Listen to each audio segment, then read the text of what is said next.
भीमा किचनमध्ये आपलं स्वागत आहे. आज आपण बनवणार आहोत एक शेळ्या पोळीपासून कसा नवीन पदार्थ बनवायचा. एक कांदा घेतलेला आहे, हिरवी मिरची तुकडे करून घेतलेले आहेत, कढीपत्ता, जिरे, मोहरी, हळद, लाल तिखट, शेंगादाणे, कोथिंबीर, मीठ आणि थोडीशी पांढरे तीळ घेतलेले आहेत.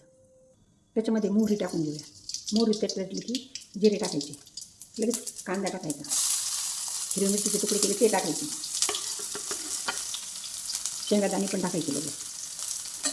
मी लोखंडाची कढई वापरलेली त्याच्यासाठी. लोखंडाच्या कढईमध्ये छान तयार करता येते.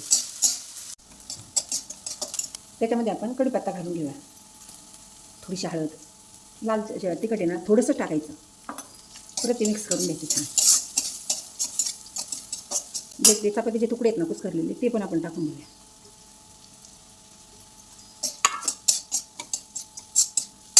चपातीमध्ये मीठ असतं म्हणून आपण ते थोडंसंच टाकायचं, खारट नाही झालं पाहिजे.